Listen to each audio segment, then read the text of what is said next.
মা মা বাপ লয়েছিল লঞ্চে, হবে আমার সদরঘাট নামায় দিচ্ছিল, ওখানে ঘুমাইছিলাম। মা বাপ ওই তা জানি না, ঘুমাইছিলাম।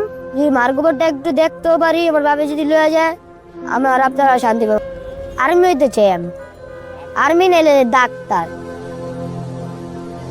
আমার মা মরে গেছে, বাপ বিয়া করে গেছে গা।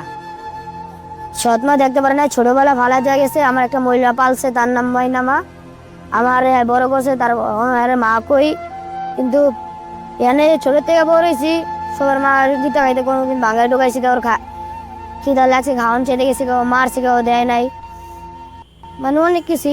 প্রথম আমি এখানে ঢাকার ভিতরে এই আরং আছে, আরং থেকে মানে আমার একটা বড় ভাই কইছে, খামার বাড়ি চলো, তোমার আমি ভালো পরিবেশে থাকামু। এরপরে ছিলাম 2 দিন, তারপরে কইছে টাকা চুরি করছি, তারপর আমার পাড়ায় দিছে।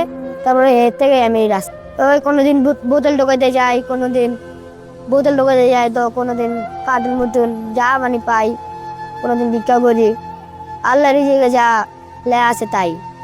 মা মা বাপ লয়েছিল লঞ্চে, হবে আমার সদরঘাট নামায় দিচ্ছিল, ওখানে ঘুমাইছিলাম। মা বাপ ওই তা জানি না, ঘুমাইছিলাম।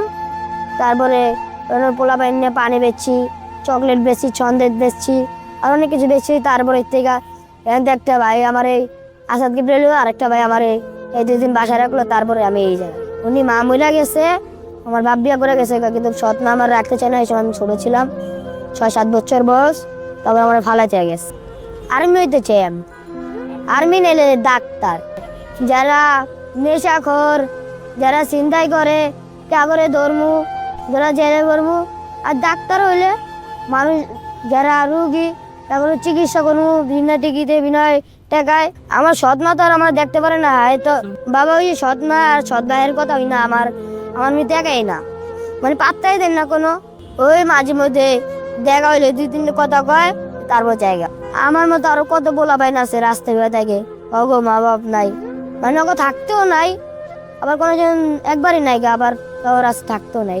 আমি এটাই চাইতেছি, আমার মার কবরটা যদি আমি কিছু দিতে পারি, আমি অনেক সুখী থাকবো। যদি মার কবরটা একটু দেখতেও পারি, আমার বাবা যদি লয়ে যায়, আমি আর আপনারা শান্তি পাবো। মরে গেল।